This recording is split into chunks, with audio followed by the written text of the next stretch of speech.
नमस्कार. अनुभूती टॅरेटच्या या यूट्यूब चॅनलवर तुम्हा सगळ्यांचं स्वागत आहे. कसे आहात तुम्ही? मला आशा आहे की तुम्ही मस्त मजेत आणि आनंदी असाल.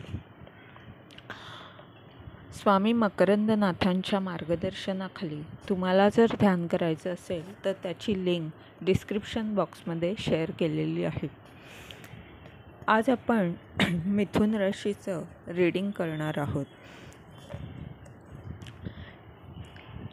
तुम्हाला जर वैयक्तिक रीडिंग करून घ्यायचं असेल तर माझा व्हॉट्सअप नंबर स्क्रीनवर दिलेला आहे किंवा जो ईमेल ID डिस्क्रिप्शन बॉक्समध्ये दिलेला आहे त्यावर तुम्ही प्रश्न पाठवू शकता आणि त्याद्वारेच तुम्हाला मार्गदर्शनही मिळेल. चला तर आपण आजचं रीडिंग पाहूया.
एस ऑफ वॅन्ड्सचं कार्ड तर एखाद्या नवीन कामाबद्दल सांगतो. तुम्ही काहीतरी नवीन सुरुवात केली आहे, पण ह्या कार्डकडे बघून असं उदास वाटतं आहे. कदाचित तुम्ही काही असं काम करत असाल ज्यात अनेक लोक तुमच्याकडे त्यांचं दुःख सांगत असतील.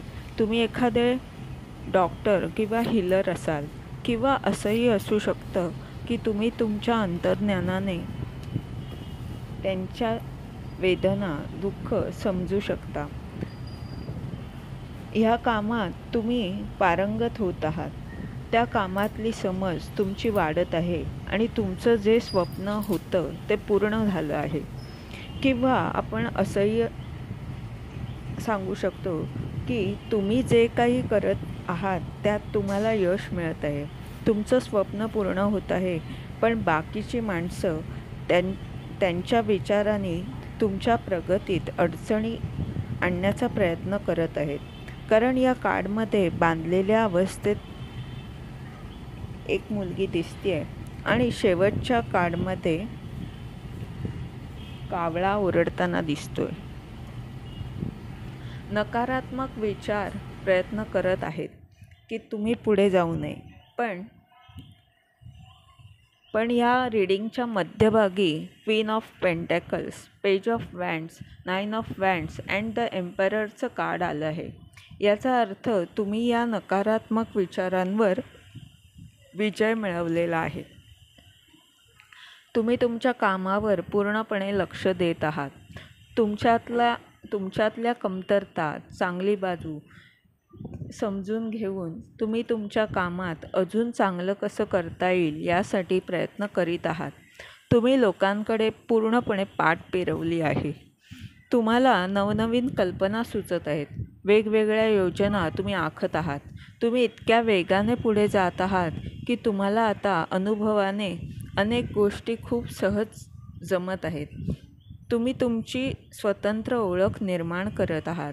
तुमचं मूलाधार चक्र आणि स्वाधिष्ठान चक्र संतुलित झालं आहे.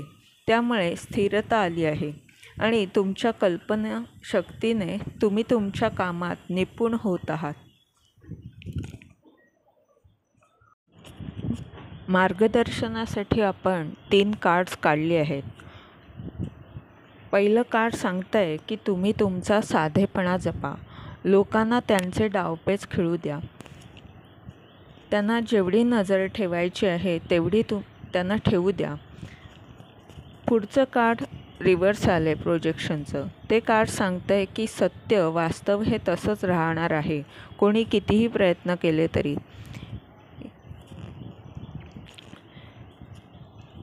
तिसरं कार्ड सांगतं आहे की ब्रह्मांडीय शक्ती तुमच्याबरोबर आहे. तुम्हाला जर मदत हवी असेल तर तुम्ही एंजल, स्पिरिट गाईड्स यांची मदत मागा. ते नक्की तुम्हाला मार्ग दाखवतील.